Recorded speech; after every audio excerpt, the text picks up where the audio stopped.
Welcome to ISKCON of Silicon Valley. So happy to be with everyone here on a Sunday.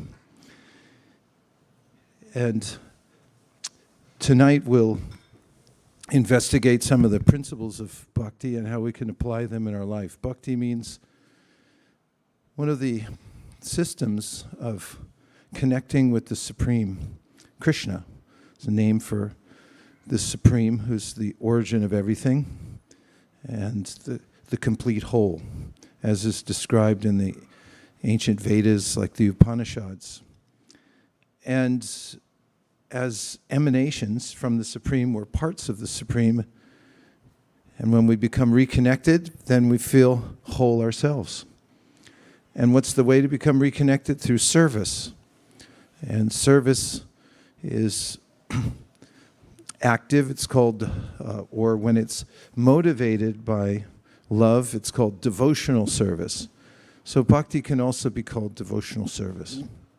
So we'll talk about that tonight using an extended metaphor that Sri Chaitanya Mahaprabhu, who is the main teacher of bhakti, an incarnation of Krishna who appeared 500 years ago, and taught in a very practical way how anyone in the present age could have an active spiritual life.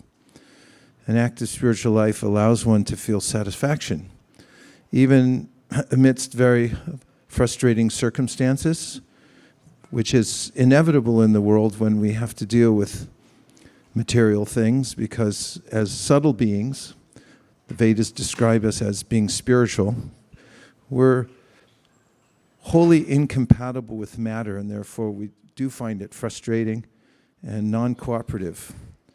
Do you find the material world to sometimes be frustrating? And does it sometimes not cooperate with you? Can you give an example? Well, have you ever tried to put something on a shelf and it just falls off and then... Anything else? Somebody cuts you off from the road?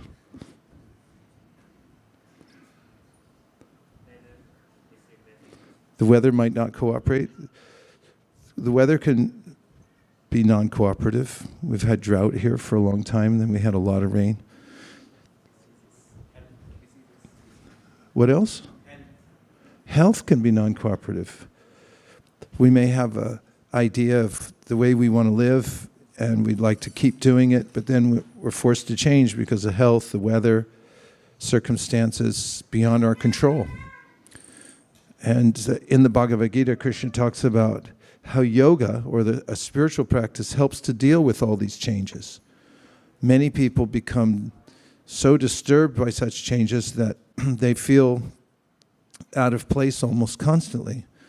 But we'll talk about how to feel well-adjusted in a world that's always changing, and it has inevitable frustrations and so forth. Does that sound valuable?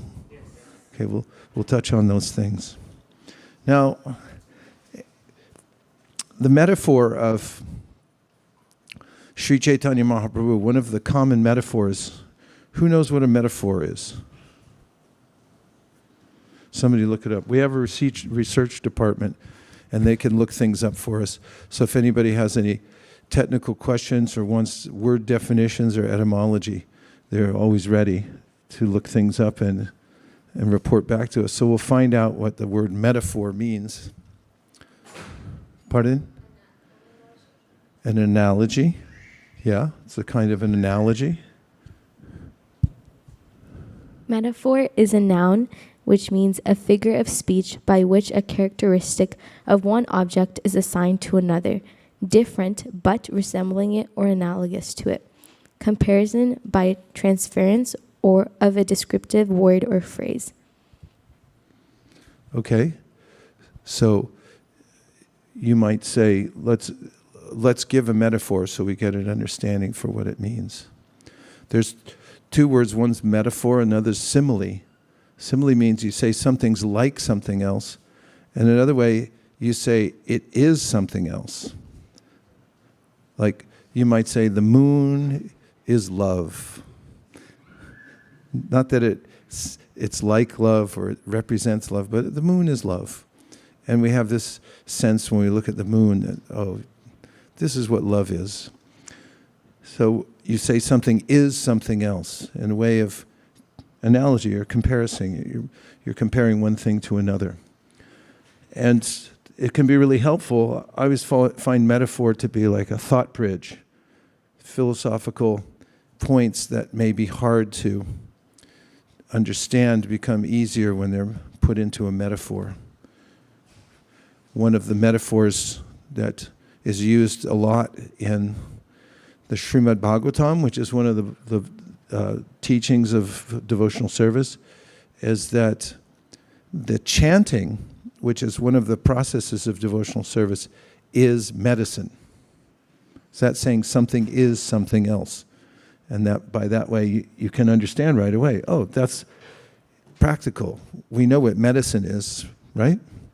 And we're used to dealing with it. So then if somebody says, this process of what's called sankirtan or chanting together, it's medicine. So if we were to say that in devotional service, which I can think of one example right away in one of the songs of a great teacher of bhakti named Bhaktivinoda Thakur, when he sings in Bengali, Enechi Ashoti Maya Nashi Bharolagi, Harinam Mahamantra Lau Tumi Magi. Here he says that, he uses the metaphor, he said that the chanting of what is Harinam, or the names of God, of Krishna, is medicine. And he said, then you should beg for that medicine. Because earlier in the song he says, you have a disease. What's the worst disease in the world that you can think of? So somebody said cancer, someone said typhoid, okay. Someone else said what? Hangnail, okay. What else? COVID. Yeah, we could start with the A's and then the B's and then the C's and the D's, and we can go through and list a lot of different kind of really bad diseases. But the worst disease in the world starts with an A. Avidya. It means to be in ignorance. So if you come to knowledge, then you can solve all your problems in life. So when I just distributed Bhagavad Gita at the San Francisco airport for many years, I used to tell people that we were helping people who had contacted the worst disease in the world, and we were trying to help them. And I said, I don't know if you've heard of it, it's called avidya, ignorance. And they go, oh, wow, that sounds really heavy. So that's a metaphor. And in another place, Lord Chaitanya, who I just described, was teaching this system of spiritual life that anybody could take to. Said that those who have learned the process, they are doctors.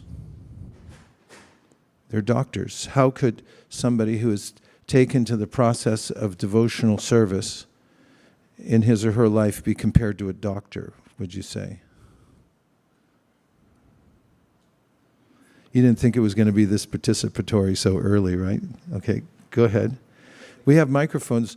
I advise you to use the microphones. It augments the conversation. Go ahead. Because they can help others with whatever they learned in devotional service. Because they can help others. They become doctors. Any other ways that you want to think about? Because they have seen the situation in their own life and they have applied the process, and they can tell you by realization that this thing works and this thing will not work. Okay. All right. Like saying this might work, that might not work. It might be a kind of prescription. Try to use the words that fit the metaphor. She's got one. Because they have the medicine of Right. Doctors have medicine. Hopefully, right? Okay. Medicine. And what else might they have? Yes?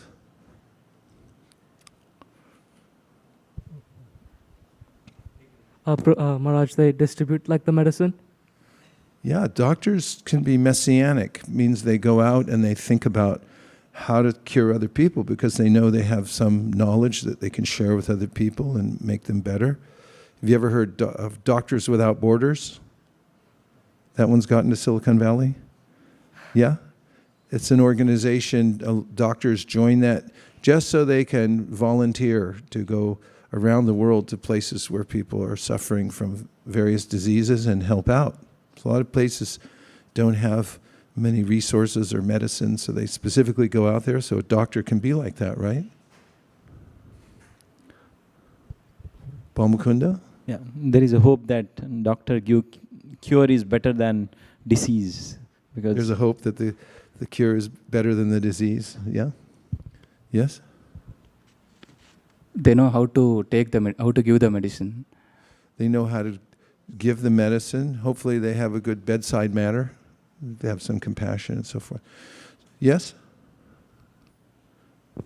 Doctors for 500? Hare Krishna. They studied the science themselves. Ooh, yeah. If you go to a doctor and they want to do an operation and you say, I don't see any diplomas on your wall, and they say, well, I learned it from YouTube. Go ahead and lie down. You'll flee from that place. So when you find someone who's studied the science of medicine and how to administer it, that you'll feel confident. Yeah. So that's a good metaphor. It's very helpful, right? And another metaphor, which I think we can relate to very well, that Sri Chaitanya Mahaprabhu or Lord Chaitanya gave, was a gardener. He said that our heart is a field in which we can cultivate a garden. Now we can relate to that, right? Any gardeners in here? You can all raise your hand. Everyone raise your hand. Yeah, we're all gardeners because we are the field, our heart is the field, and we're cultivating it in various ways. Whether we know or know not, we're cultivating a particular kind of garden within our heart. And that's the metaphor that I'd like to speak more about tonight. And because we can observe in the world the ways that plants grow, and we can understand the systems through which they grow. What are some of the elements that are required for a plant to grow? Yes? Water. Yeah, water. You all agree? Yes. Have you killed any houseplants by not watering them before? Yes. Yeah, you noticed that, right? What happened? They dried up and they didn't get enough water. Some need more than others. But water is a really important element for nourishing a plant or a tree. Any other elements you can think of that are necessary for something to grow? Good soil. Soil. And you said good soil. That's an important point. Different kinds of plants grow in different kinds of soil. In fact, as we'll investigate in just a minute, when soil is depleted, then weeds tend to grow. In fact, gardeners know, farmers know, what the soil's like by looking what kinds of weeds are growing in the soil. And when you have enriched soil and it's aerated enough and it has the right amount of drainage, then the best plants can grow. But when the soil becomes compacted or depleted, or it's boggy, too much water and so forth, then you get certain varieties of weeds which have learned to adapt to these poor soil conditions. They can be signs also that we can read when we get weeds in our own life. We could see weeds growing here and there and other, but we might then go back and say, well, where's a weed come from? It comes from, work with me, people. What kind of soil? Yeah, that's nice to know, right? If you see weeds growing and you can identify what's a weed, then you might say, oh, there must be bad soil. Now, can you make better soil? Can a gardener make better soil? Okay, that's good to know.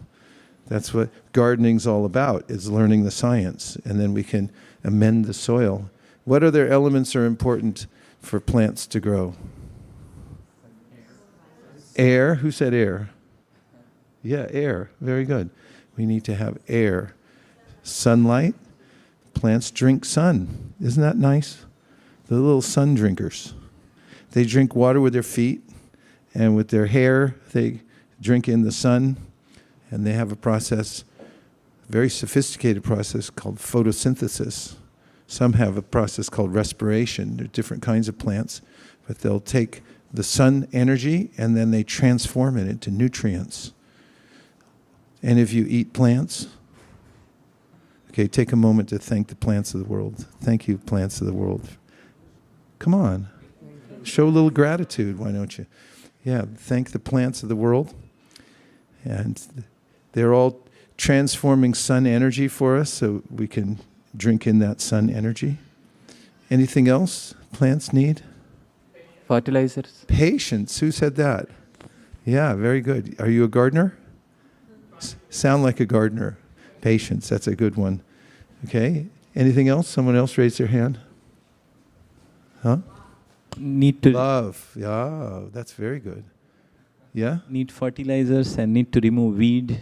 Fertilizers and weeding. If you don't weed the garden, then the weeds will take over, right? And also, plants need food. They have soil, and we talked about having good soil, so you can feed the good soil with what's a kind of nutrient or a category of food that we know of that we can feed the soil.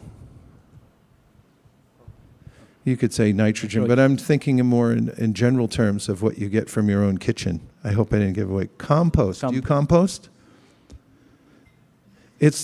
Composting is fun. In fact, there's a book called Compost Everything. And this guy claims that, well, if you give long enough time, everything will compost, which is true. Everything transforms in due course of time. There's some things that compost better than others, but all organic things will eventually compost. But if you're selective and you put certain scraps that are useless to you, and if you don't have a cow in your backyard who would like to enjoy the scraps, or a goat, they'd eat anything, then you can put it in a little box, or a big box, or in a pile, it doesn't even matter. And after a while, what does it turn into? Gold. It's gold for the soil, for the plants. The plants become so happy to get all these nutrients that come from what?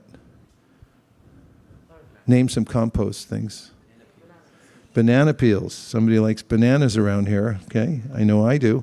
Banana peels, they're so rich and nice. They break down and they make nutrients. What else? Offered flowers. Flowers, if there's some flowers, and you mentioned they're offered, you throw them in the compost. Anything else? Huh? Vegetable scraps, like what? Eggplant? Carrot peels? Potato skins? Potatoes, anything rotten? Anything that's rotten and you can't eat it, what do you do with it? Yay, in the compost. You're halfway there, right? So compost is important because so many things happen to us in our life, and what do we do with the things that go bad? Did anything ever go bad in your life? Only a few of you, huh? Everybody else raise your hand because I'm going to move in with you. Probably bring you bad luck. So things that go bad, what we do with them, we put them in a compost. They can be used. This is one of the great secrets of spiritual life. It's a universal principle that when things go bad in your life, they start to rot and maybe they become useless scraps, something that's left over. You put it in the right place, the right temperature, and it'll turn into some nutrient that you can use later in the process of gardening in your life. You look poised to say something. Anything else? Yeah? No.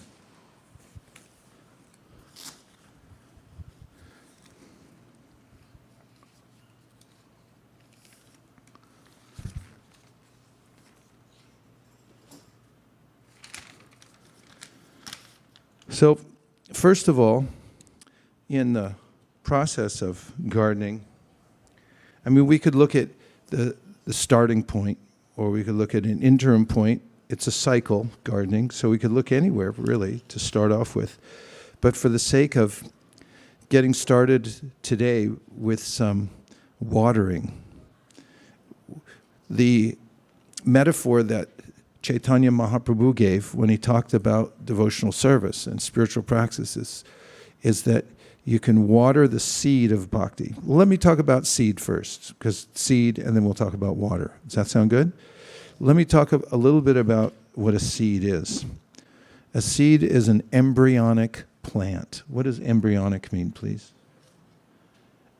Now, interestingly enough, if you look at a seed, it doesn't look like much usually, right? In fact, you could miss it, it's so small. It's very compact.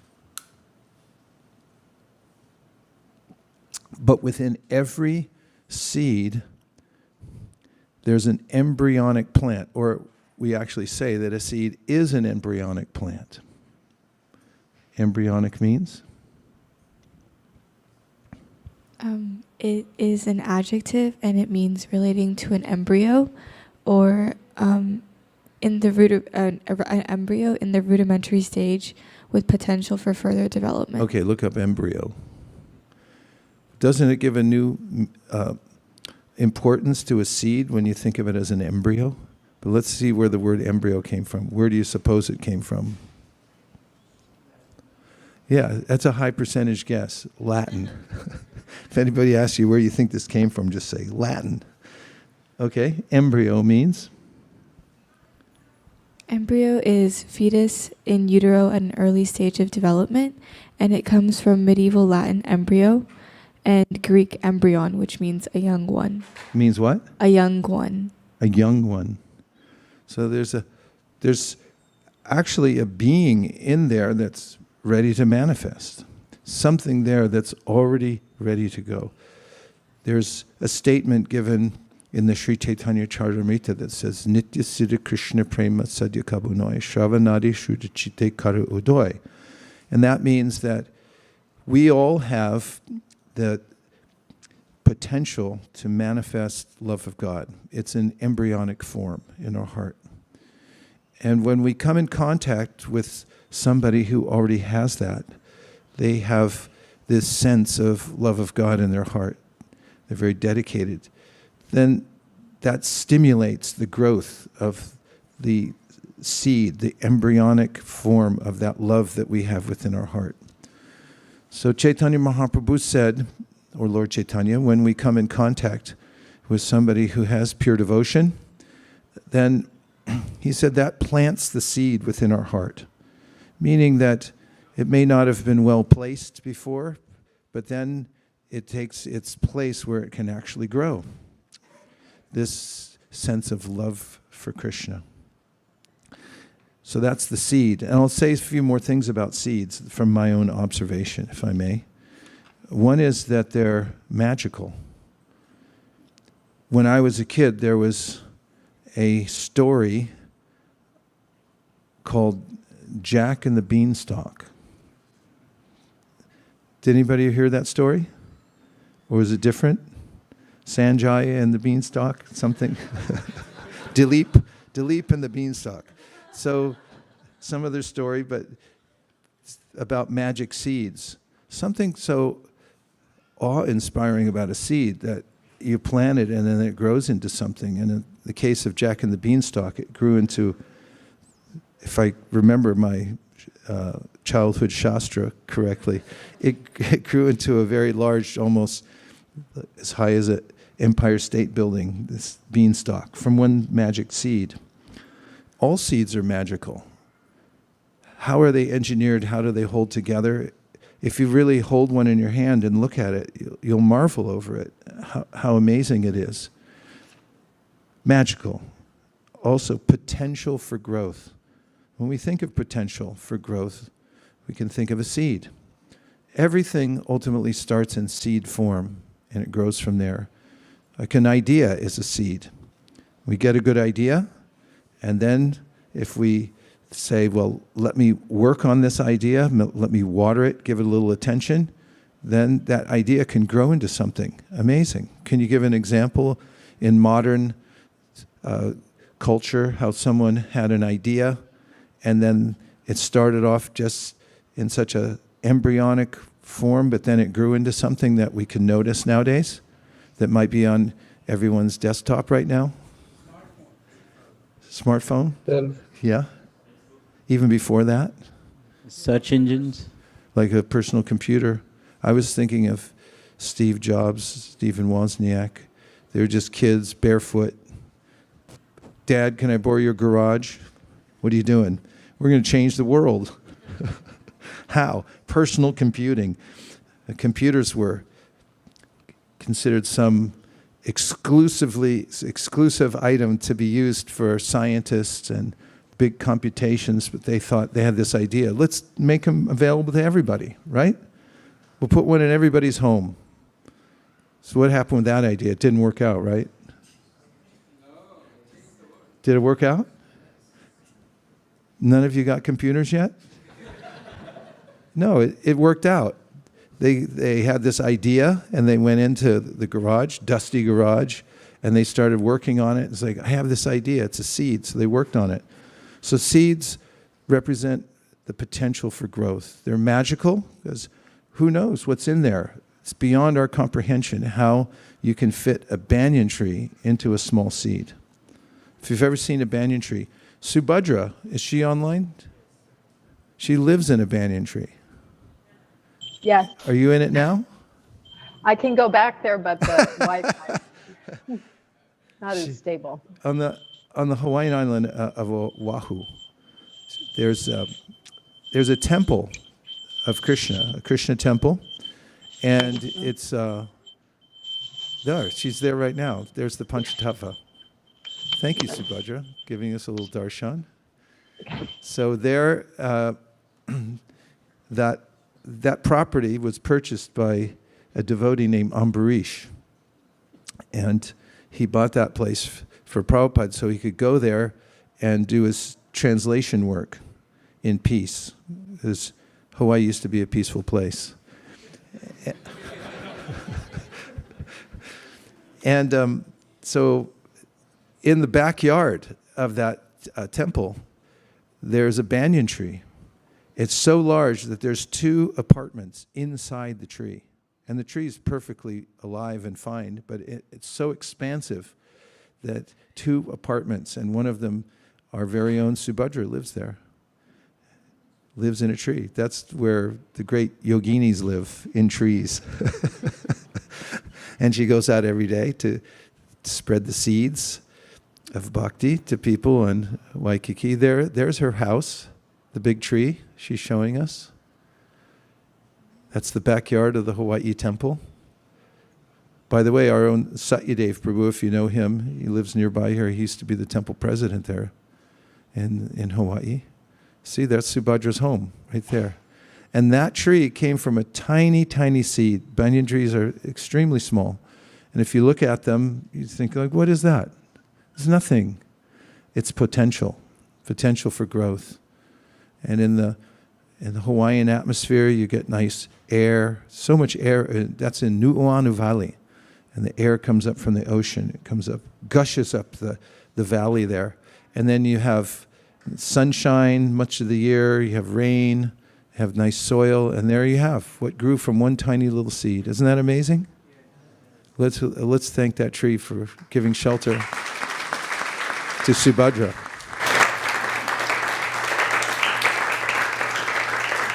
Thank you, Subhadra Devi. What else about a seed? It can be distributed. Seeds, in fact, oftentimes you'll find they have a device by which they distribute themselves. Our favorite when we were kids, we called helicopters. A little tree that they have 2 propellers on them, and when they fall from the tree, they go like that. And then there's other kinds of seeds, when you walk through the brush, they catch onto your clothes. And you might then get on an airplane, fly to Philadelphia, you get off, it's like, what's that? You brush it off, it's like, yeah, I'll just stay here now. And the seed grows there. In fact, in customs, especially in California, they're very wary of people bringing in seeds from various places, because you can bring it in from another place and then the plant can grow, multiply unlimitedly. In fact, India has been overrun by a particular kind of plant that grows in waterways, and it actually consumes the whole waterway. So seeds have this potential to be distributed. And in fact, the phrase broadcast, have you ever heard of that, broadcast? Nowadays, we think of it as tuning into something that you're going to listen to or something you can watch, broadcast news. It's a gardening phrase. Broadcast means that you take seeds and you walk along in a field and you cast them broadly. So it's called broadcasting. You take the seeds, you throw them, and how does a farmer feel when throwing seeds extensively across a field? Happy, because there's such potential. Like one little handful of seed, I throw it out, and an amazing phenomena takes place. You'll see a little green. After a few weeks, you think maybe something's coming, and then next thing, a few more days, it's 2 inches. And then it's a foot, then it becomes giant, and you have stalks of corn, or you have spinach. So many things grow from these seeds, right? So they can be broadcast. And another aspect of a seed is it must be planted. Seeds must be planted. That's good to know, because when we talk about the metaphor of bhakti, and it comes in the form of a seed, the seed has to have a place where it can grow. So seeds must be planted. And the teaching of Lord Chaitanya is that we should receive this seed, which is the teaching or the idea that we get from somebody who already has a deep appreciation for bhakti. And when we hear from them, when we live with them, when we see them, then we pick up their mode of life. And this is called planting the seed. The seed gets planted within the heart. And the heart is our garden. It's a place where we can grow anything that we like. So there are many different kinds of seeds that you might be able to plant in your heart that might give different results. This is another interesting aspect of seeds that seems quite obvious, but think about it. The kind of seed that you plant will yield a particular kind of plant. In other words, if you plant carrot seeds, don't expect to get eggplant. Does that make sense? I hope so. It's pretty straightforward. If you plant apple seeds, don't expect to get mango, oranges, anything else. You planted a particular kind of seed. Now, this is one of the ways that we're taught by Lord Chaitanya, and the teachers who came after Lord Chaitanya. They wrote volumes about the importance of being wary of what types of seeds you're planting in your own heart, because they will grow. And especially if you plant them by listening to various ideas, not that if you're studying the world and you take them all in, but if you become receptive to, or you're careless about what you take in, you could be taking in seeds that are not so productive. What do we call those sometimes? Weeds. Yeah, weeds means unwanted plants. They could grow in. And you could be taking those in unwittingly. Gardeners know that when you put out the soil and you put the kind of seeds that you want into the soil, then overnight, after a couple days, do you only get those kind of plants? Of course, from that seed, you get a particular plant. We already established that. But do other kinds of plants come up in an open bed of soil? Where do they come from? Here, there, and everywhere. They're all over the place. It's amazing, too, because I've watched in my backyard where I've been gardening for the last 35 years, and I noticed one of my first gardeners, he planted some tobacco plants. And I didn't know what they were at first, but then he said, oh, they're very beautiful, and the flowers are amazing, but don't try to smoke this, because it'll kill you. They're poisonous. So they came up, and I thought, well, I'm not sure I want tobacco in my backyard. So I took them out, but now still, years later, every once in a while, I'll find a tobacco plant coming up. It's like, oh, I know you. I knew your mom. You know? About 20 years ago, I recognize you. So very interestingly, we find that the seeds will come over many generations. They pervade the environment. And here in the material world, Lord Chaitanya Mahaprabhu said, we can take the bhakti seed very exclusively and be good gardeners.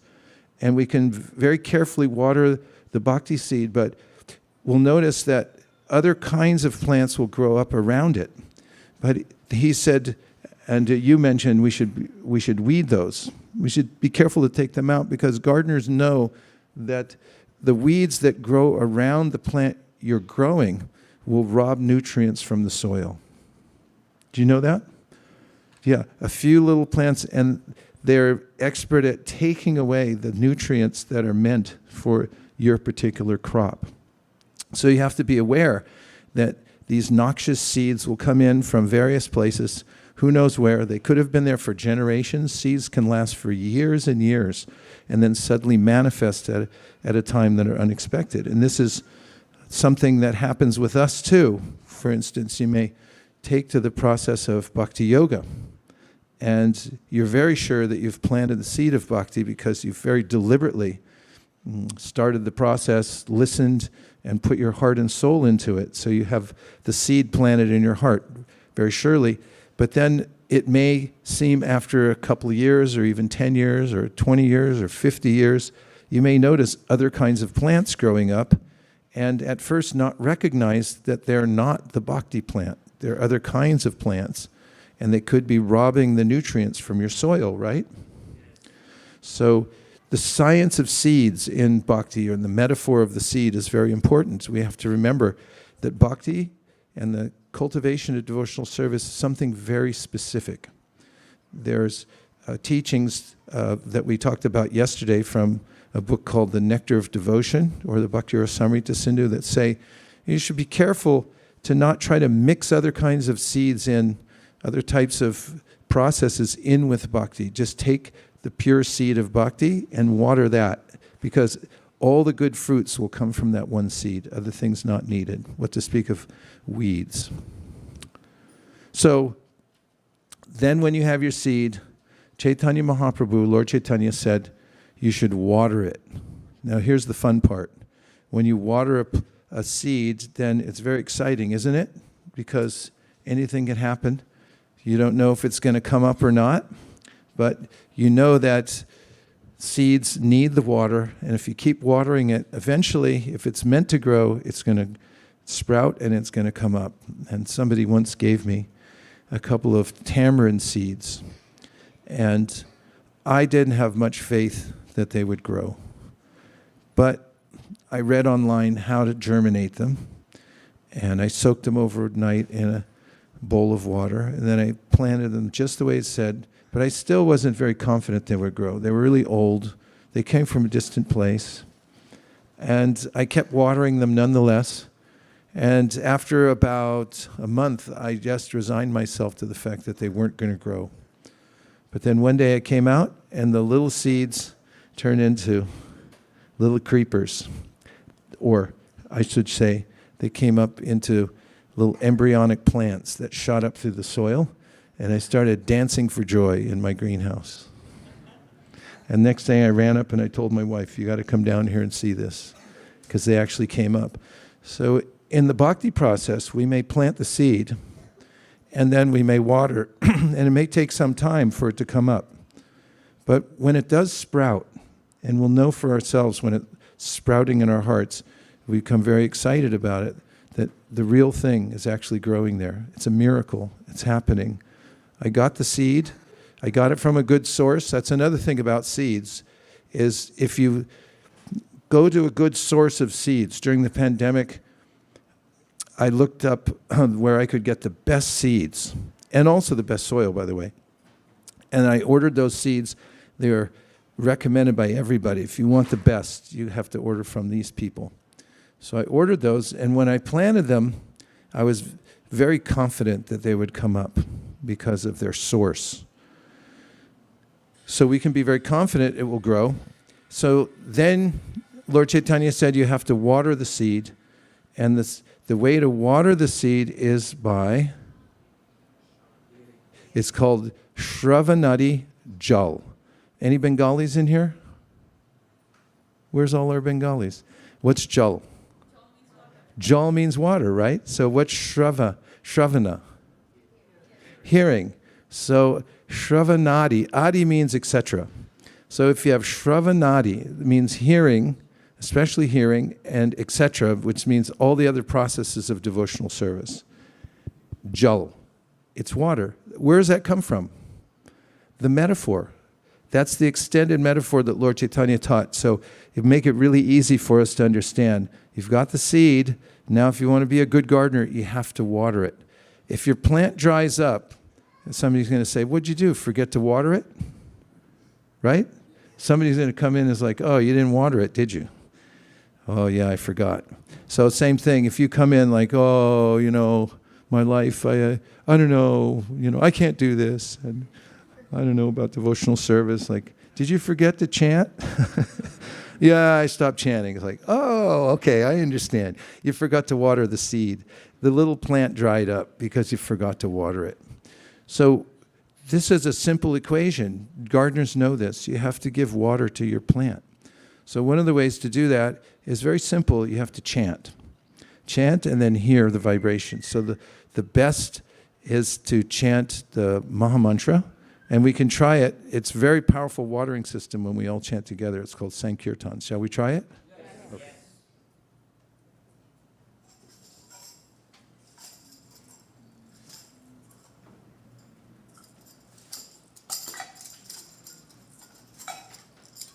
Gardening tools in here.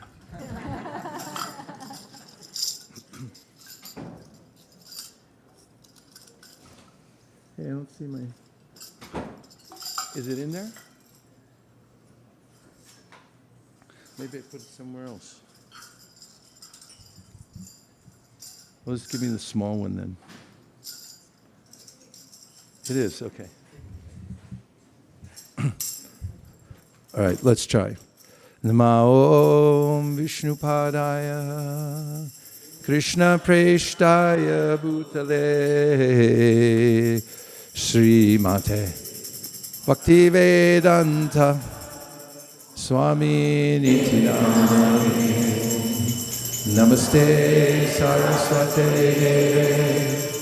Gauravani Pracharne Nirvishesha Shunyavadi Pashtata Deshakarna Jaya Shri Krishna Chaitanya Prabhu Nityananda Sri Advaita Gadadhara Shivasari Gaura Bhaktivinoda. If you're new and you couldn't follow those mantras, don't worry about it. They're just preliminary mantras to get us to the next mantra, which I'll chant myself, you listen, and then you repeat back, okay? Hare Krishna, Hare Krishna. Krishna Krishna Hare Hare Hare Rama Hare Rama Rama Rama Hare Hare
Madanga, for the kartal players, for the shaki, for all the cowbells, for the wooden block, for the shaker, for the Hare Krishna singers, the Hare Krishna dancers, for everybody in California, all over America, all over the world.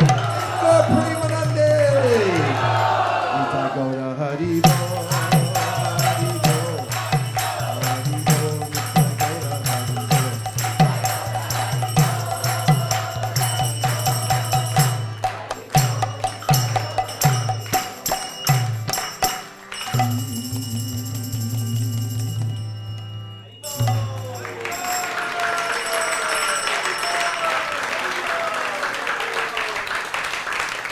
Now, if you take a look around and just think of this as a garden, and think of everybody in here as a beautiful plant and flower that's grown up. Take a look around. See the garden?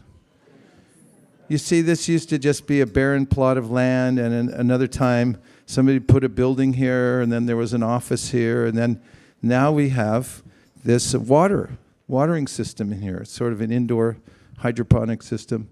And the water's coming in, and that's why everybody's blooming, because we feel alive with the spiritual water. Now, Chaitanya Mahaprabhu's idea was that people would go all over their city, and they would water. They'd plant seeds, and then they'd water them. And what we find is, throughout history, where anybody starts this process, this gardening process, you plant some seeds and then you do the watering. For instance, if you start a little garden in what if you live in a studio? Could you do one there? I'm talking about a studio apartment. That's too small, right? No. You sure? How about if you had a van? Could you do it in a van? What if you lived in I don't know what's smaller than that. You lived in a Toyota. Like a Sienna, not a Sienna, a Camry. What if you lived in a Camry? Could you start your own spiritual garden? Yes. Yeah. As Steve Jobs, Steve Wozniak, they started a big Apple corporation. Where did it start from? A seed. So where did the Krishna consciousness movement come from? Just planting seeds. Our founder, Acharya, he went all over and he planted seeds and he watered them and just said, here's the seeds, here's the water, just water. And he sent people all over the world. And some of them went to Africa, and what happened there? Nothing grew? No. I went to Africa. I never thought I'd go there. Somehow I found myself on a plane and said, I'm going to Africa?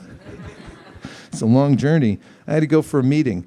So I got there. I couldn't believe what had grown there. I never even looked into Africa because I never thought I'd go there.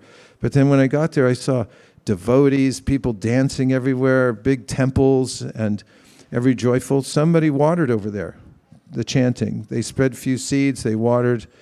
And if you go to New York City, if you go to, I don't know, where else? Los Angeles. Any of the places where somebody's watering, you're sure to find the sprouts coming up, and then the flowers and the fruits, and then the more gardening, and it all takes place. So this is a process. And we can keep in mind also that we can keep ourselves alive and vital by the watering process. As the seed of bhakti is there within our heart, and if we water it, we take care of it, then it'll grow. A few more little points, just because I'm so enthralled with this metaphor. Don't mind. Is about soil. I mentioned soil. So soil, sometimes we use soil as a term to refer to the foundation of something. You have to start with good soil to be a good gardener. So what is the soil? It's association. If you have good association, if you keep yourself in good association, then the seed will grow nicely. And when Lord Chaitanya was asked once, what is the definition of a devotee? He said, Asatsanga tyag e Vaishnavachar. He gave a very simple definition. He said, a Vaishnava is someone who avoids bad association. Asatsanga means somebody who believes the material world is our home and then tries to milk it for everything it's worth. Asatsanga tyag. So he said tyag, the person who gives that up. The implication is also in other verses that one should seek the association of those who are deeply engaged in devotional service. That's how you get good soil in your life, by association. And as we heard before, good plants come from good soil. Weeds grow in inferior soil. We talked about compost, and I'll just say a little bit more about that. All kinds of things happen to us in our life. And the basic practice of any spiritual life means, and it's not sectarian, this is a universal principle, that is to take whatever happens to us and to learn from it. Use it to enrich our lives. Now, this is such an important principle that in the Bhakti scriptures, the Srimad Bhagavatam, for instance, there is a famous verse that says, if you can adopt this methodology in your life, and that is to take whatever happens to you, even the things that seem rotten. Did anything rotten ever happen to you? Yes. You go, that's rotten, I hate that. If you can take that rotten thing and you know where to put it, you can turn it into nutrients that help grow your garden. That's called composting. And one of the most famous verses in the Srimad Bhagavatam says this very thing, that whatever happens to you, you're to take that and put it in your compost to become nutrients for your soil so that you can grow. And if you learn to do that over and over again, then you've understood the purpose of your life. Isn't that powerful to know that? And said somebody who can do that, they can have such an enriching life that they'll be able to reach their final destination. See, this isn't our final destination. Our final destination is home. It's the spiritual world. We want to go back home, back to Godhead. And I want to say something else about rain or watering. Sometimes, as we know here in California, there's a drought. We've lived through drought, right? This year it was a little different. And we got lots of rain. So where does the rain go? To the mountains. It's stored up there in the mountains in the snowpack, and then during the year it'll come trickling down in rivers. It's also in aquifers underneath the ground. And it gets stored. So when it rains really hard, that rainwater gets stored in different places. So what about when there's a drought? Well, you still have the water that comes from the snowpack and from the aquifers. So sometimes in our life we have a great opportunity to do this chanting and hearing. And at other times you might be a little busier doing other things. Does that sound familiar? So during the times when you're not able to hear and chant as much as you wish you could, then remember that when you do have the opportunity, take in as much as you can. In fact, try to collect it if you can. It's a system called catchment. It's illegal in some states. Did you know that? I don't know if they changed the law, but in Colorado, it used to be illegal to put out a big barrel and catch the rainwater. Did you know that? Yeah, you could be cited for that because they're saying it's not yours, it belongs to the state. But fortunately for us, there's no law against catchment for hearing and chanting. You try to catch as much as you can. Whenever it's available, go catch it. Don't waste an opportunity. If you're able to go hear, if you're able to chant, when you can, do it and try to catch as much as you can and try to store it if you need to, because there will be times when you're not going to be able to do it. But then you'll have a reservoir. It'll all be there waiting for you. So sometimes there's heavy rain. Sometimes there's drought. Sometimes there's light rain in some years. That's the way life goes. That's the way the seasons change and are up and down. So take advantage while you can and keep the water in some place where you can take advantage of it. And finally, I want to talk about the gardener's shadow. Now, there's a phrase I learned a while back, which is that the best fertilizer is the gardener's shadow. What does that mean? What does it mean to you? Balaram. Luckily, we have a graduate of Georgia Tech in the front row. Go ahead. It means that, or what I think it means is that the gardener is always present around the plant and is taking care of it and looking after it. When the gardener's present and the shadow's being cast on the plants, it means that he's giving attention. She's giving attention to the plant, and it means the plant will survive. Because the worst thing you can do to a plant, except an orchid, is to neglect it. Orchids like tender, loving neglect. They don't like to be fussed over. But other types of plants, they're so dependent. It's amazing how a meticulously designed water system can miss a plant, or a gopher can chew through it, or something will happen. And if the gardener comes there and is, okay, this plant's okay, that plant's okay, everything's in order, all right, the shadow's there, and the plants will live. They'll look nice. And the weeds will be plucked out because the gardener's there. So there's something very powerful about giving attention to our bhakti practice.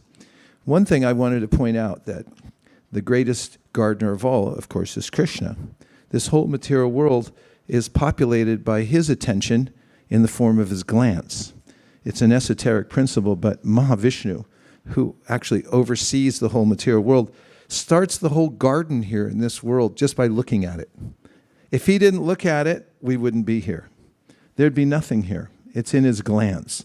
So that's the main gardener's shadow. We're lucky that Krishna is watching over us all the time. The gardener's shadow is there with us.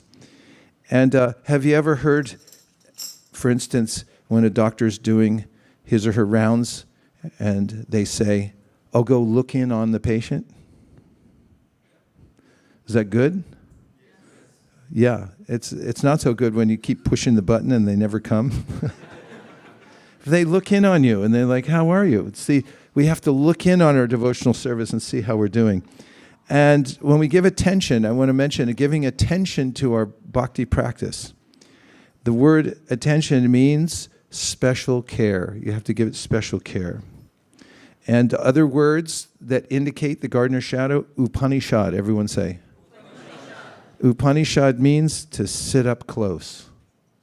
Sit up close. Upanishad means that you want to be in there listening, giving special care to listening and hearing and chanting.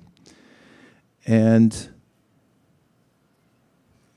therefore, as a conclusion, we have a organic process that we can relate to, given to us by Chaitanya Mahaprabhu, the planting of the seed, the watering of the seed, weeding of the garden, giving sunshine. Sunshine comes in the form of reading Bhagavad Gita, or in the Srimad Bhagavatam we know Krishna Swavatamo Pagate Dharmaganadi Bisaha Purnarko Danodita, that it's a light, the light of the Shastra. It comes in and it wakes us up. It gives us vision. Om Jnana Timirandasya Jnananjana Shalaka. There's a way in which the Shastra enlightens us to our highest purpose in life. So let's be gardeners and give special care to the bhakti garden, and it's not that hard. I'll take a few questions or reflections. Yes. Madhava Govinda Prabhu, please go ahead. Thank you very much, Maharaj, for the wonderful class based on the analogy of the seed. There's so much in the seed that you actually mentioned. Maharaj, my question was, you mentioned that how we pay attention to the seed that is there. But at the same time, sometimes while paying attention or while watering the seed, we are not sure whether we're watering the seed or the weed. Sometimes it might not be distinguishable. So how do we practically understand whether what we are doing, is it watering the seed or it's watering the weed? Well, just so happens on the way down here, I asked Siri about weeds and soil. And there's a way to identify weeds. In fact, there's a whole long list that I was reading to Mukaravinda because he drove me down here, so he had to listen to me the whole way. And I didn't get to the end of the list, but many of the plants were recognizable to me. And obviously, those who are used to gardening and have a stake in it, they really want to grow a good garden, they educate themselves about weeds. So in a similar way, you'll find in the Sri Chaitanya Charitamrita, which is a book about the life and teachings of Lord Chaitanya, and that's where this metaphor comes from. there's a section there about weeding. And one of the great teachers of bhakti in recent times, named Srila Bhaktisiddhanta Saraswati Thakur, gives a long explanation of different kinds of weeds. That is, using the metaphor of the gardener and the weeds that grow in the heart. He talks about, for instance, doing devotional service as a means for getting a livelihood. Or a weed could be that you develop a propensity to criticize other devotees. These are kinds of weeds that are specifically identified in the Shastra, and there are hundreds of them. So just as a gardener gets used to noticing, oh, this is the weed, this is the real plant, there's a way in which you can become expert in determining the difference between these, even when they're in a budding stage. You can start to recognize it when you study the science. So you have to be a little introspective and look for the weeds and make sure you know what they are. They're listed in the Shastra, and you can find them and then take them out as soon as possible.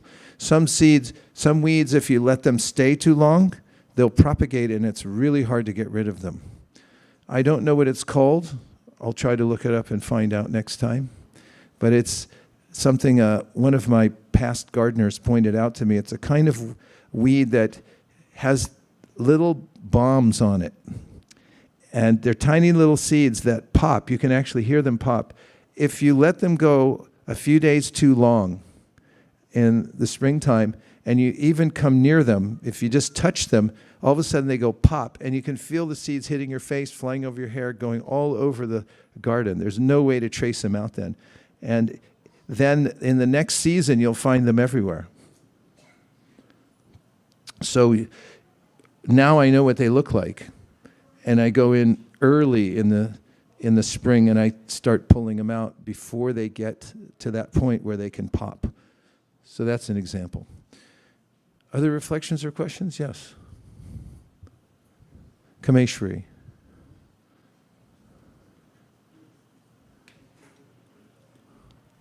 Hare Krishna. Thank you, Prabhuji. I have one reflection and a question. From the seed topic, I remember there was one, in middle school we had a poem of the seed, how a farmer grows the seed, he sows the seed, and the seed lies in the blanket of soil and how it sprouts. It's a very beautiful description. What I remembered about it when you're describing about the seed of bhakti is that when the seed sprouts and the two leaves come out, the seed cover is still there on top, and the two leaves are actually kind of folded hands. And the poetess, she is also a devotee. She describes that the seedling is actually showing how to pray with the folded hands. And I just remembered that.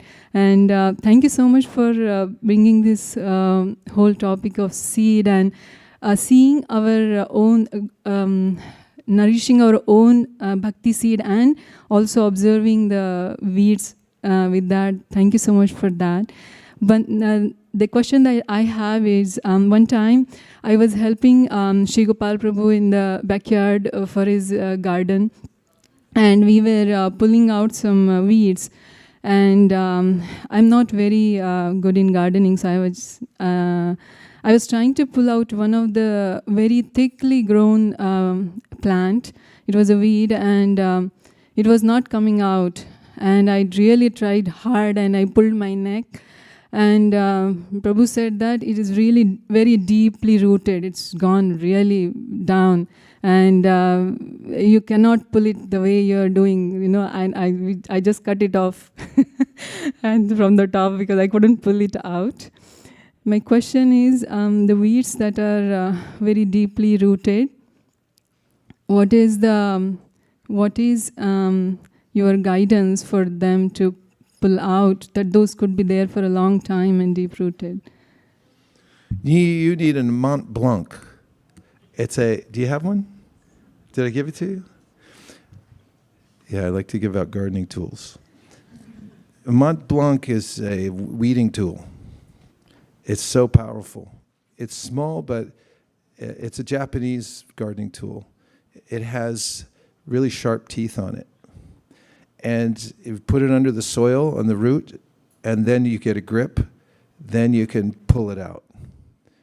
And so in the same way, when we're dealing with our own weeds, we have to have some tools. Fortunately, the Goswamis and the previous acharyas have talked about ways in which we can weed out those very determined kinds of anarthas or unwanted desires that get within our heart. We have to have the right tools. One of the most important ones is to use our own prayer, because think about how Krishna is fulfilling everyone's desire since the time immemorial. Saparya gachukam kayam avranam asnaviram shudham apapavidham kavir manishi paribhu swayambur. It says, the Lord has been fulfilling everyone's desire since the time immemorial. So why wouldn't he fulfill our desire to become free of all weeds? He doesn't want them in there. After all, it's his garden in the heart. So one of the most powerful tools, the Mont Blanc of devotional tools, is to ask Krishna's help.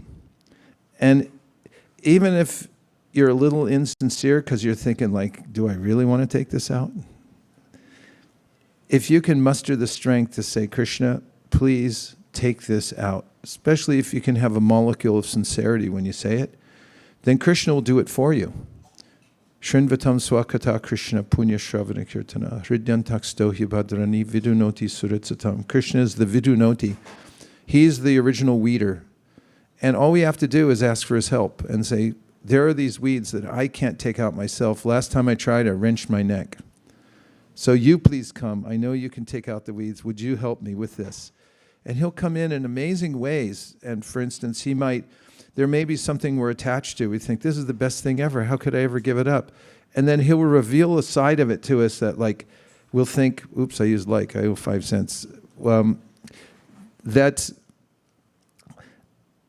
It's ugly. It's an ugly thing. He'll reveal that side to us. And he'll give us that sense, what was I thinking? I don't want it anymore. He did it for Dhruva Maharaj. He can do it for us. So that's the essence of bhakti. It's inner work where we're actually finding what it is that's deeply rooted and then asking Krishna for help. Okay? Mont Blanc. So now let's sing this one quick tune because we only have 2 minutes to do it and then get ready for the artik. It's called Hamsadwani. It's the raga of the swan.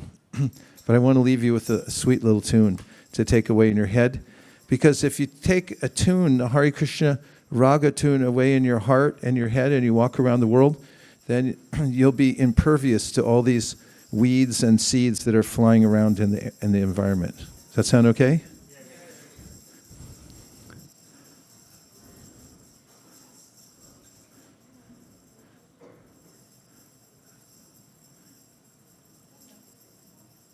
Huh? You can start anywhere. If you start on B, it's good, yeah. Hare Krishna. Just do the next note, we'll find it.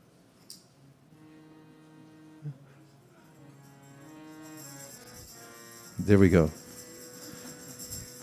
Hare Krishna, Hare Krishna, Krishna Krishna, Hare Hare,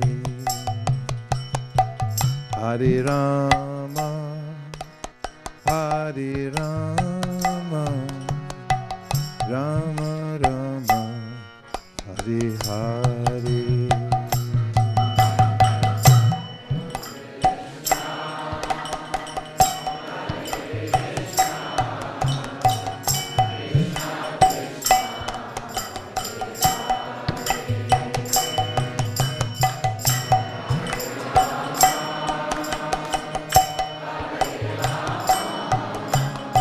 Sound great, by the way. Really nice chanting. Part 2. Hare Krishna, Hare Krishna.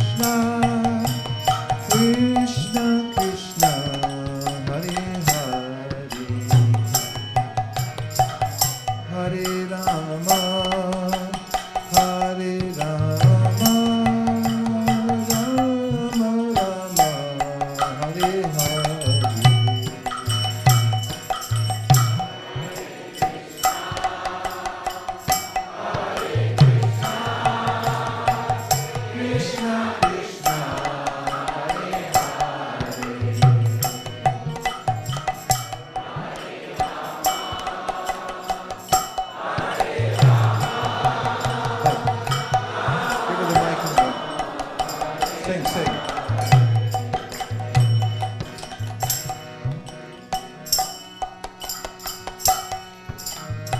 Turn it on. Start over.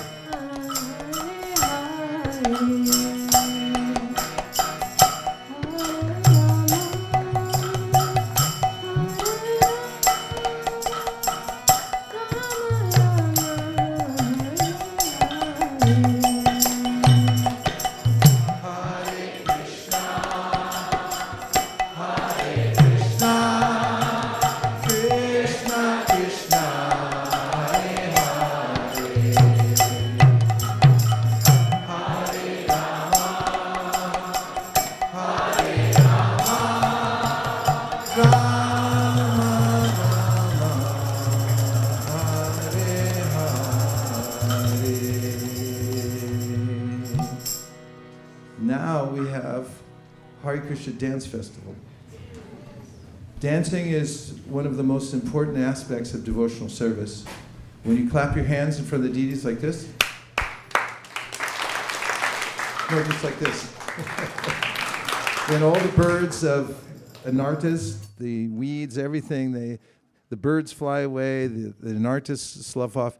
And when you dance in devotional service, then your heart fills up with this very rich water that waters the root of the seed. So when you sing here, try to raise your arms. Let the beautiful water of the holy name come deep within your heart, okay? Like this. Those of you who can dance, those of you who don't, just try to be sincere and dance. And open up your heart and let the holy name come in. And you'll find when you walk away, you'll be a better person. You'll be improved. You'll take in the water of the holy name, and you'll feel very powerful. I wanted to give special thanks to Subhadra for showing us her home in the banyan tree, and to all the devotees who have joined us online from various places around the world. Thank you very much. Thank you. Thank you very much.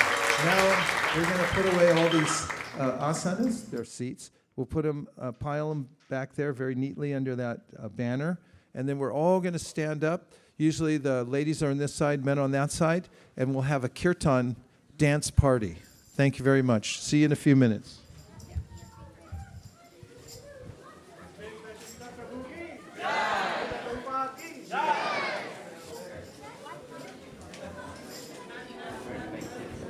Krishna, Krishna.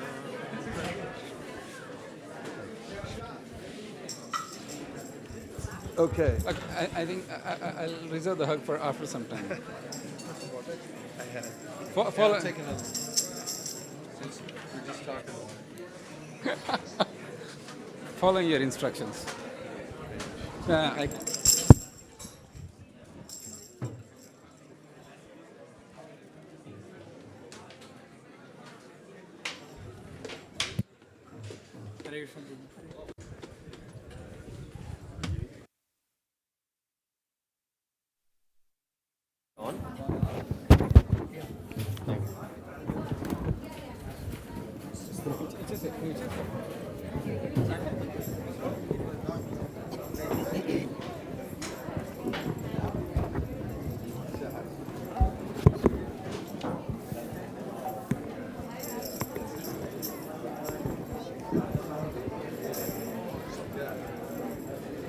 Excuse me.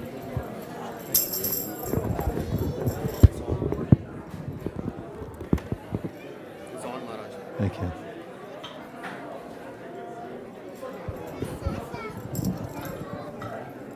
Meg.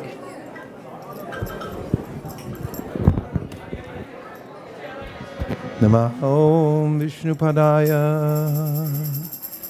Krishna Preshtaya Bhutale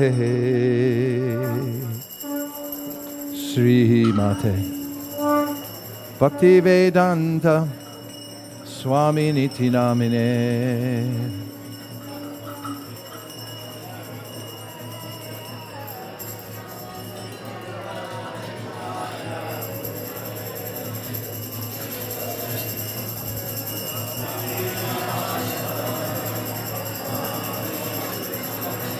Namaste Saraswate Deve Gauravani Prasharine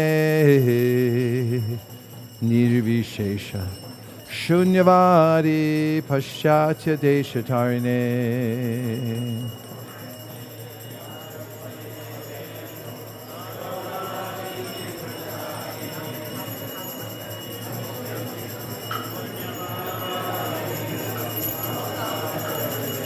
Jaya Shri Krishna Chaitanya Prabhu Nityananda Sri Advaita Gadadhara Shivasari Gaura Bhaktivinoda.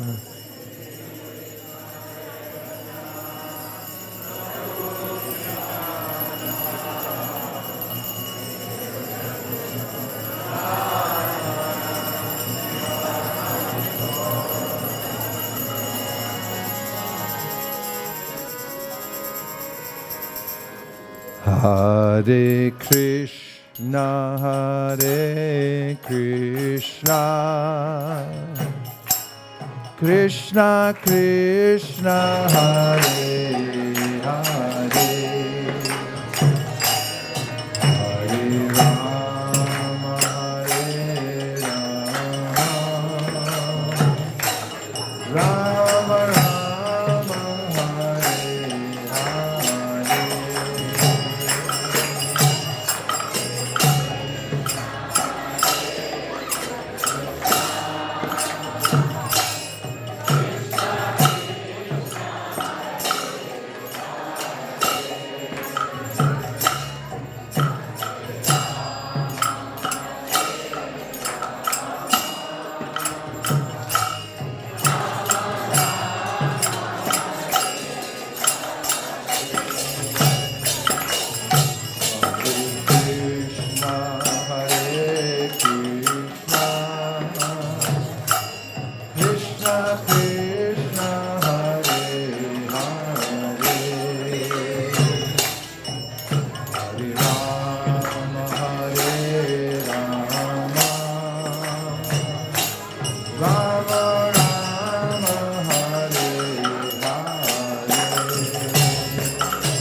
Hare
Rama, Hare Rama, Rama Rama, Hare Hare. Hare Krishna. Everybody. Hare Krishna. Krishna Krishna. Hare Hare. Hare Rama.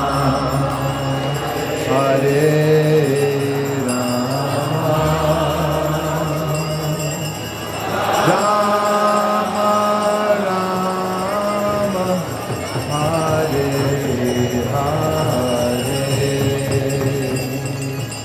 Hare Krishna, Hare Krishna, Krishna Krishna, Hare Hare, Hare Rama, Hare Rama, Rama Rama, Hare Hare.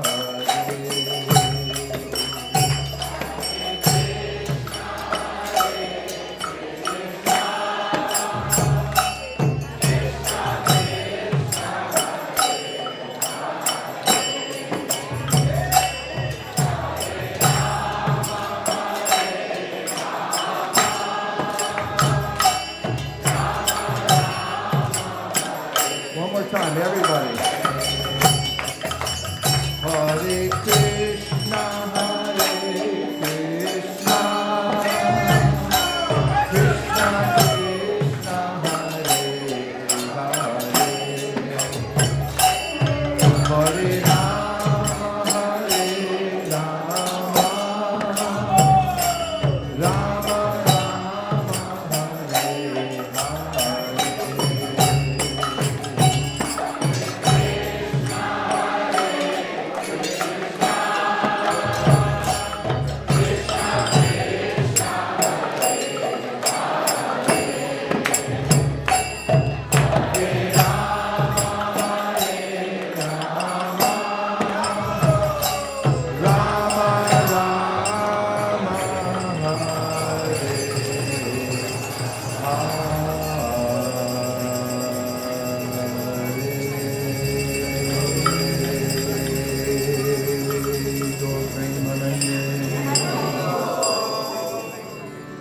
Jai Om Vishnupad, Jai Om Vishnupad, Paramahamsa, Parivrajakacharya Stotarasati Shrimad, Abhay Charana Ravinda Bhaktivedanta Saima, Shri Prabhupada Ki Jai. Jai Om Vishnupad, Paramahamsa, Parivrajakacharya Stotarasati Shrimad, Srila Bhakti Siddhanta Saraswati Goswami Maharaj Ki Jai. Ananda Koti Vaishnavini Ki Jai, Namacharya Srila Haridas Thakur Ki Jai, Prem Sivaho Shri Krishna Chaitanya Prabhu Nityananda, Sri Advaita Gadadhara Shivasadi Gaura Bhakta Vrinda Ki Jai, Shri Shri Radha Krishna Gopopina Shamakund Radhakund Giri Govardhan Ki Jai, Shri Vrindavan Nam Ki Jai, Shri Mayapur Navadiptam Ki Jai, Shri Jagannath Puri Dham Ki Jai, Tulsi Devi, Bhakti Devi Ki Jai, Jaya Devi, Ganga Devi Ki Jai, Samveta Bhakti Vrinda Ki Jai. All glories to some devotees. All glories to some devotees. All glories to the assembled devotees. Gaur Premanandi.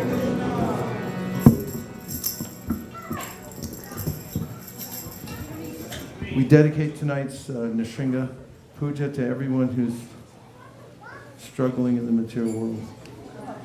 May Lord Nrsimhadev remove all the obstacles on our path so that we can perform pure devotional service right here in Silicon Valley.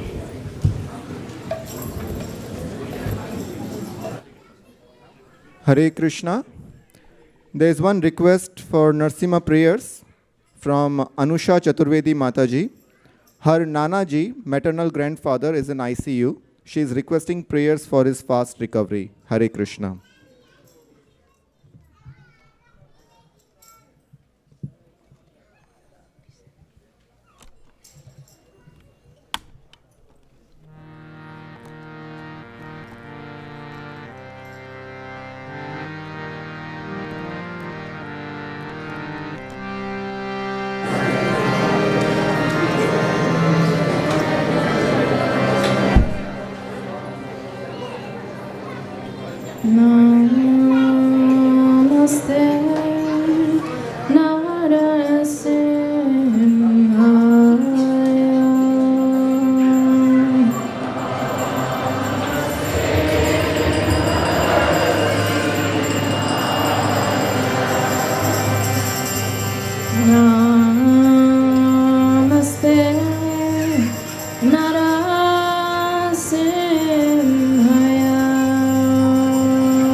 Hare Krishna, Hare Krishna, Krishna Krishna, Hare Hare, Hare Rama, Hare Rama, Rama Rama, Hare Hare. Hare Krishna. Thank you very much for coming today for the Sunday Feast Festival at ISKCON of Silicon Valley, Mountain View. We are very grateful to each and every one of you for participating in this beautiful event.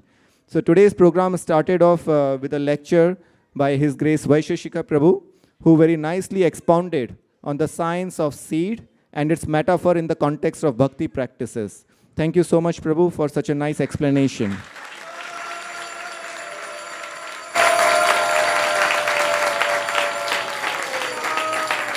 Next, we would also like to thank Vaisesika Prabhu once again for leading into an ecstatic Gaur Aarti and the Kirtan. Hari Bol!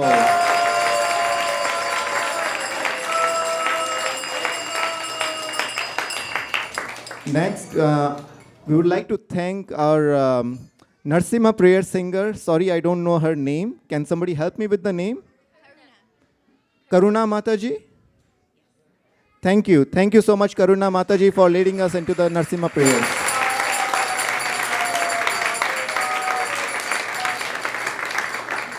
So, we would like to heartily welcome all the first-time comers or the newcomers to the temple today.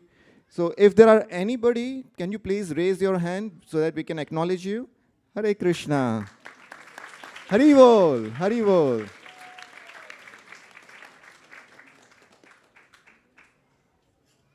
So thank you everybody who has come here for the first time. Can we all chant a Hare Krishna mantra to welcome all these souls, beautiful souls, to the temple today? Everybody together. Krishna. Hare Krishna, Krishna Krishna, Hare Hare, Hare Rama, Hare Rama, Rama Rama. Thank you once again. So we have 8 sponsors for today's feast. First is Prabandha Prabhu on the occasion of his son Prabodh Anna Prashana ceremony. So if we have Prabandha Prabhu here, can he come? Please come, Prabhu, forward. Hari Bol.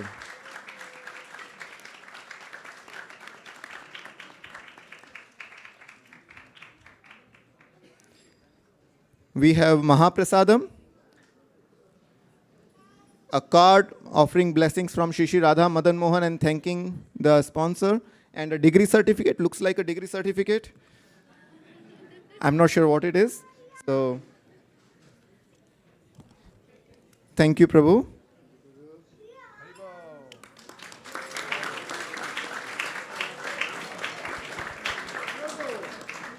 Hari Bol. Would you like to say something? Yes. Hare Krishna. Thank you so much for the honor. And please bless Prabodh. We seek your mercy and blessings. And especially today is Mother's Day, so seek mercy from Sri Radharani, Nirakula Mataji, and all the mothers out here. Please bless us. Thank you so much. Hare Krishna. Thank you, Prabandha Prabhu. Next, we have Alok Dubey Prabhu and Shruti Sharma Mataji. They are sponsoring on the occasion of their wedding anniversary, which was on 12th of May, day before yesterday. So do we have Alok Prabhu and Mataji here? Hari Bol, please come forward, Prabhu.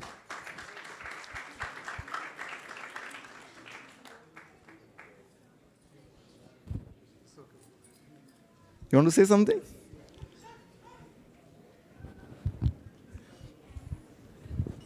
Hare Krishna, Krishna Krishna, Hare Hare, Hare Rama. Prabhuji. Rama Rama, Hare Hare. Thank you. Next, Vikas Seth Prabhu on the occasion of their kid's birthday tomorrow.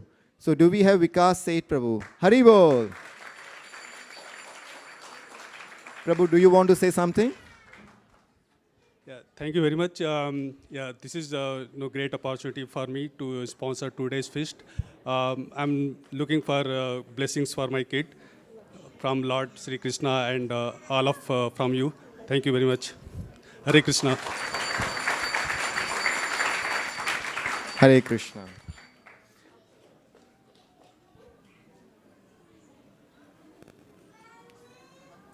Next, we have Deepika Mataji sponsoring on the occasion of receiving her first salary.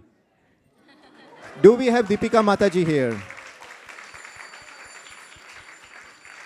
Is Deepika Mataji here? Okay, thank you so much, Mataji, for your genuine offering.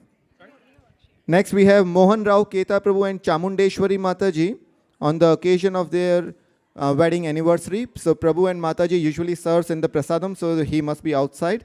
So we can all pray for their happy and Krishna conscious Grihastha life. Hare Krishna. Thank you, Prabhu. Next, we have Amruta Birar Mataji. She is sponsoring today's feast on the occasion of her job and Parag Prabhu's birthday, which was yesterday, May 13th. Do we have Amrita Birar Mataji here? Okay, Hare Krishna. Thank you so much, Mataji. Apparently she is not here. So let's thank her in her absence. Next is Sindhu Kanya Mataji and Vamshidhar Gopal Prabhu.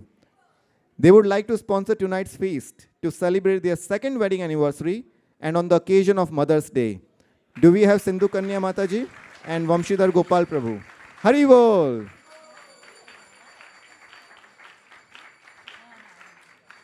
Would you like to say something?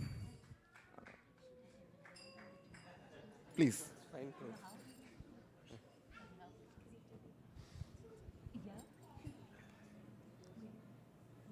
Thank you, everyone. Our journey started through devotees, and we hope and pray that we can stay in all of your association. And I'm really grateful to have this family, and it's been a great 2 years being married. And we are both seeking all of your blessings and prayers to grow in our spiritual lives and grow in our service and be able to serve all of you. And also happy Mother's Day to Guruma and all the mothers here and my mom as well. Thank you.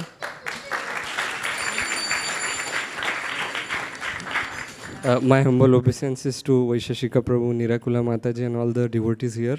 We are really grateful to be part of ISV. Thank you so much.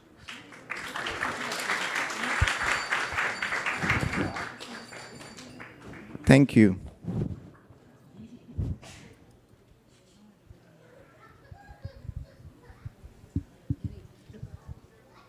Next, we have Madhav Govind Prabhu. He is sponsoring for his wife Palika Lakshmi Mataji on the occasion of her birthday.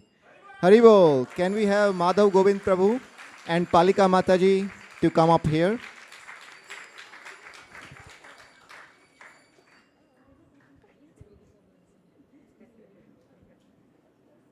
Mataji, would you like to say something?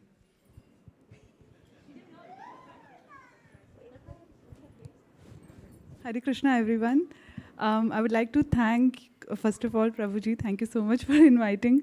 And I would like to seek blessings and prayers of all the Vaishnavas present here.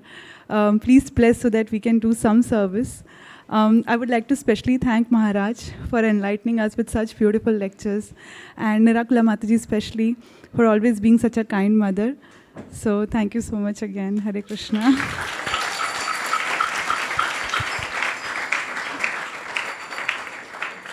Thank you. Because there are so many sponsors today, I'm afraid I might have missed out somebody. So did I miss anybody?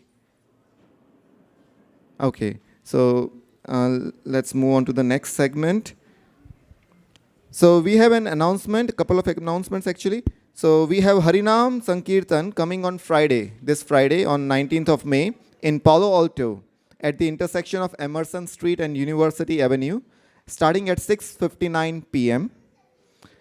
So that's one announcement. For the next Sankirtan announcement will be made by His Grace Shri Krishna Purushottam Prabhu. So Shri Krishna Purushottam Prabhu will take it onward. Thank you. Hare Krishna. Happy Mother's Day, everybody. And today, on the occasion of auspicious Mother's Day, we have a Braille Bhagavad Gita launching with the hands of Vaisesika Prabhu. Also, we'd also request Malini Mataji to come here. And we have a crew here. What's your name? Anaga Mataji, she got it from India. And Champakalata Mataji, who is translated, she's working from 5 years. You know, it's not easy to put it in a Braille language, our Bhagavad Gita 700 verses. So his son, Champakalata Mataji's son, his name is Vishwak. So he wants to give to her mother on Mother's Day. So we'll first ask Vaisesika Prabhu to launch this, and he have some offering to read. Hare Krishna. Hari Hari Bol.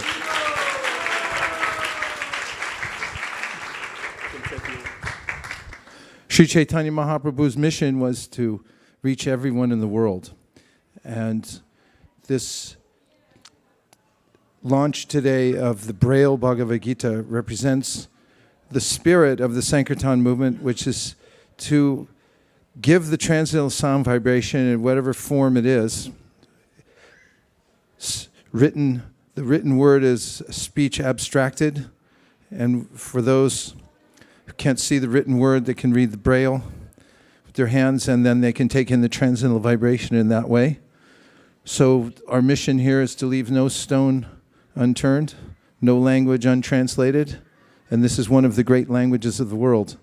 So on this very important occasion, we thank all those who put their heart and soul into making this available, and to all the devotees who will step forward and help to proliferate this new Braille Bhagavad Gita for the pleasure of Sri Chaitanya Mahaprabhu.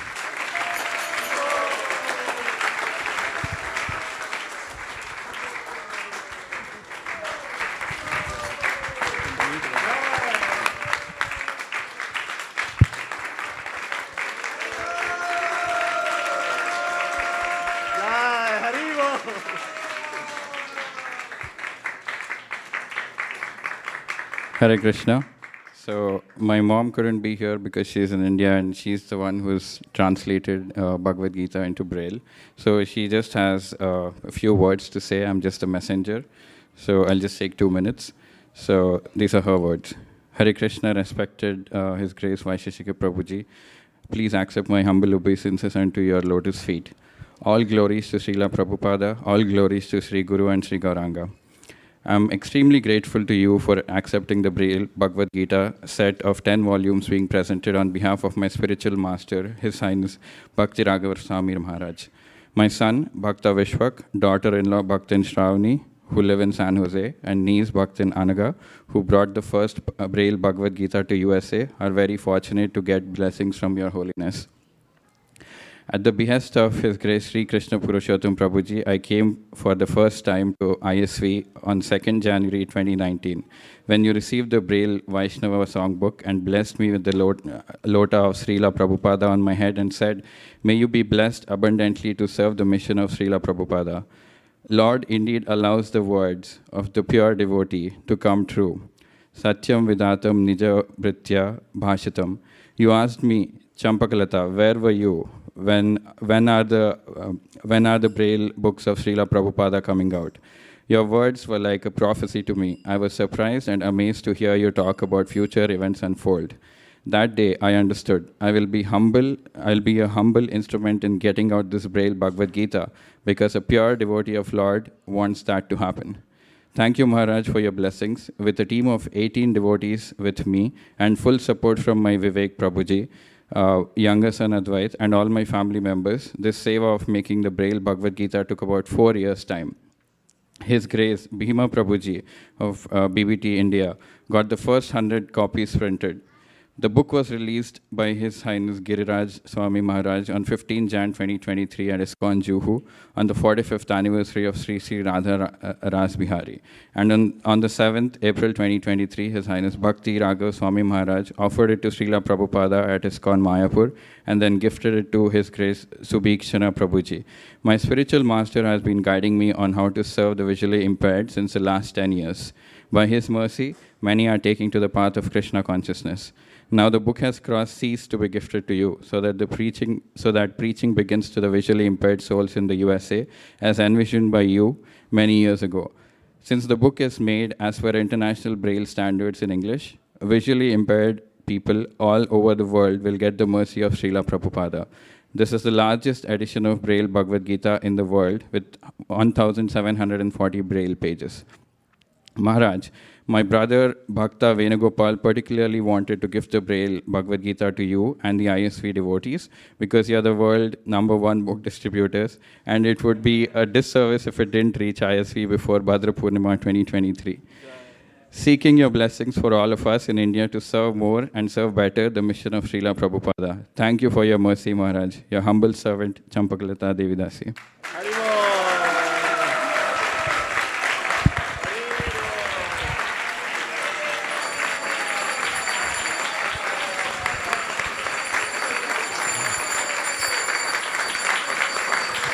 So, from our temple, we are ordering 100 copies. Like 50 copies will be reaching first to ISV.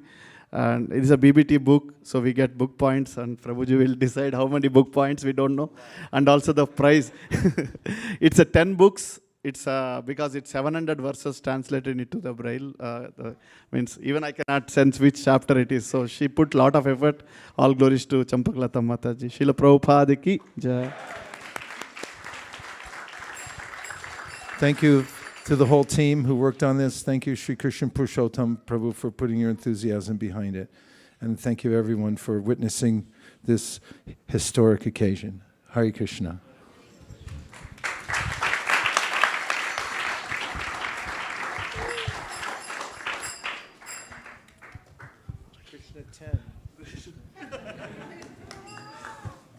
You can sponsor for blind schools.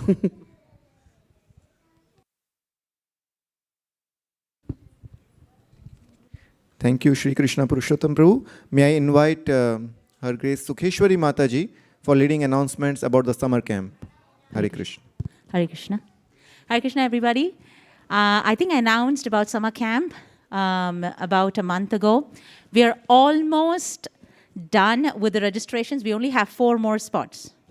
So I just want to mention that we're going to quickly watch a video. It's from June 12th to June 30th. And it's from morning 9:30 to 4 o'clock. Kids will do some academics in the morning. And we have various activities in the afternoon. One important part that's been added is we have Her Grace Karnamrita Mataji, who's going to come and do a music workshop with the children. We have Jamuna Mataji doing the cooking workshop with the kids. We have math science people coming and teaching, some fun experiments with the kids. And we have our, various different kinds of arts and crafts with Matangi Mataji and Mantra Siddhi Mataji. So it's all a lot of fun. Prabhu, please turn the video on. Raman Saka Prabhu, you can turn the video on, please.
So you also did see that we're going to have a farm trip with the kids. They'll have so much fun. Last time when we went to farm, kids were actually able to, take out the carrots, the strawberries all by themselves and take apples and make salad. And they also have this juice making machine, which is made of wood. And kids enjoy putting their apples and getting their own juice. And a lot more things. So please do register. We only have 4 more spots left. Thank you. Hare Krishna. Hare Krishna. Now let's acknowledge the cooks. Can we have Avantika here? Oh, Hare Krishna. Today's prashadam on occasion of Mother's Day was cooked by mostly fathers. Hari Sankirtan Prabhu, Radhika Prema Mataji, Rasamrita Seshta Prabhu, Mahaprabhu Prabhu, Tadiya Seva Prabhu, Aditya Prabhu, Neelamani Krishna Prabhu, Divyanand Prabhu, Lakshya, and Shruti Mataji.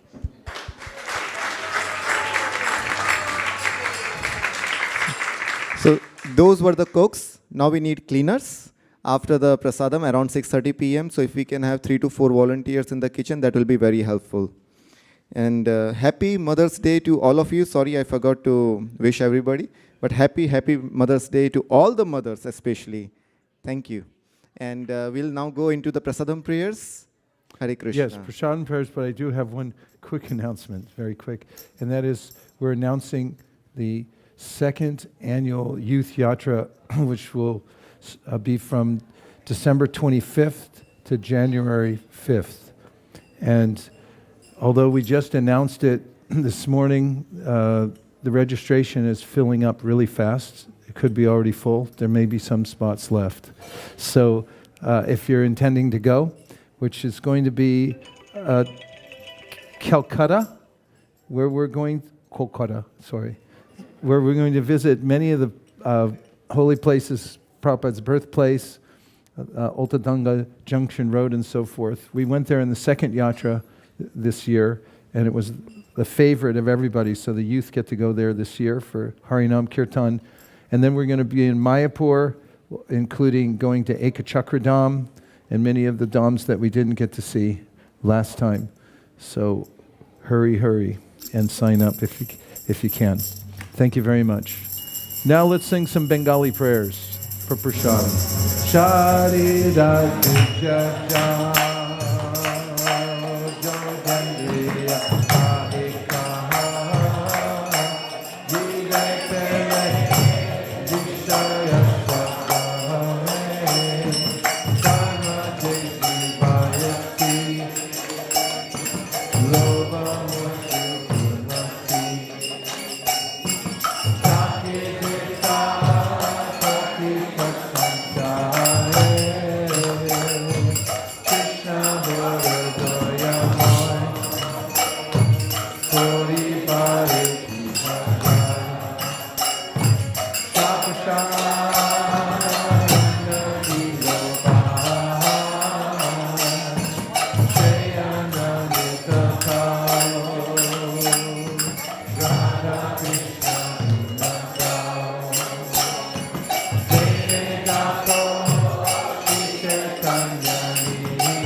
Thank you everyone for your patience. Prasadam servers are waiting for you outside to greet you. You go outside this door, take a sharp right, and go out into the picnic area. Prasadam is available right now. Thank you very much, everyone.